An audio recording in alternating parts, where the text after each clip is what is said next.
Hey folks, Matt from artoftheimage.com. So just going through some reader questions on the website, on YouTube actually.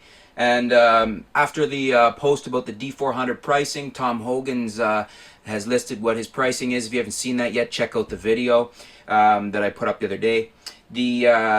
One of the readers is asking, this is AMXM on YouTube. Why 24 megapixels on the D400? I would love it too, but Nikon has never been that aggressive in the megapixel race. I think they will stick with 16 megapixels. So, first of all, for those of you that aren't aware of what might be happening with the D400, we're basically not sure if we're going to see the 16 megapixel sensor out of the D7000 in the D400, or will we see the new Sony 24 megapixel APS-C sensor in the D400. So advantages and disadvantages both ways. All else being equal, if it was the same technology level that's in the 7000, we would expect to see a little noisier sensor. As we always see, all else is not equal. We've had months since the release of the 7000 and still some months to come for them to tweak the 400. So I would expect that a 24 megapixel sensor on the D400 is going to have at least the same high ISO quality and attributes as the D7000 does. So we're talking high ISO and image quality on par with the 7000 at 24 megapixels. So there's really no advantage to going with the 16 megapixel sensor unless what we see is Nikon bringing out the D400 and giving it an advantage over the 7000 with the same sensor, but using the newer technology to tweak it so that we, maybe we get a stop or two better high ISO and better image quality.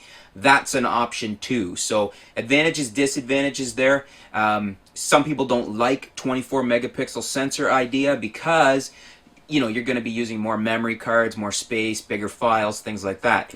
In this day and age, I'm inclined to kind of not really go that way because memory cards are getting cheaper, hard drives are getting cheaper, etc. So it's not really a cost issue anymore on the size of the megapixels, and the 24 megapixels is going to give us a really, really sweet size file. You'll be able to print really large straight from the file itself without enlarging. You'll be able to crop insane amounts of croppability. For those of you that are like bird shooters and things like that, sport shooters where you want the longer lens and you benefit from that with the APS-C sensor, again, you can crop right in even closer.